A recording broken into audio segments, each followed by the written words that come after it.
De nouveau, Jésus parla aux Juifs. « Moi, je suis la lumière du monde. Celui qui me suit ne marchera pas dans les ténèbres. Il aura la lumière de la vie. » Les pharisiens lui dirent alors, « Tu te rends témoignage à toi-même, ce n'est donc pas un vrai témoignage. » Jésus leur répondit, « Oui, moi je me rends témoignage à moi-même, et pourtant c'est un vrai témoignage, car je sais d'où je suis venu et où je m'en vais. Mais vous ne savez ni d'où je viens, ni où je m'en vais. Vous vous jugez de façon purement humaine. Moi je ne juge personne.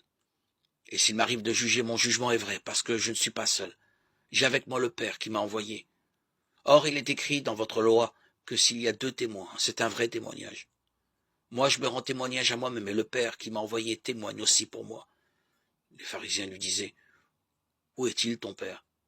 Jésus répondit, « Vous ne connaissez ni moi ni mon Père. Si vous me connaissiez, vous connaîtriez aussi mon Père. » Il prononça ces paroles alors qu'il enseignait au temple, du côté du trésor, et personne ne l'arrêta parce que son heure n'était pas encore venue.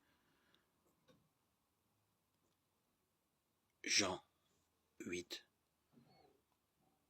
12, 20. Dans ta vie, rien ne va plus. Que les problèmes tourmentent ton esprit et que l'argent te cause tant de soucis, repose-toi s'il le faut. Mais n'abandonne surtout pas. Lorsque trop d'erreurs ont été commises, que tout ton univers menace de s'écrouler et que fatigué, tu sens la confiance t'abandonner.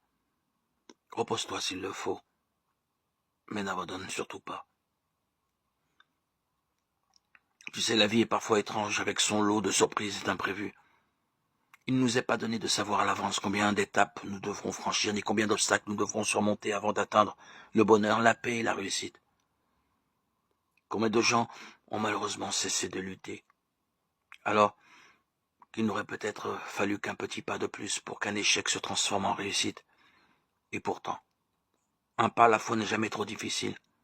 Tu dois donc avoir le courage et la ténacité nécessaire de faire ce petit pas de plus.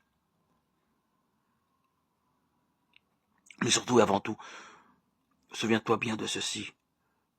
Quand dans ta vie des moments difficiles viendront,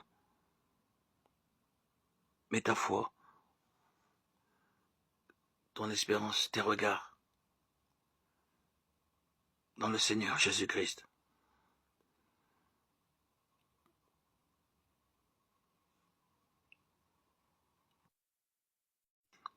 Dans ce jour qui finit, tout n'a pas été beau, ni bien fait, ni parfait. Répare si c'est possible, efface, change, et donne-nous la force de faire mieux demain.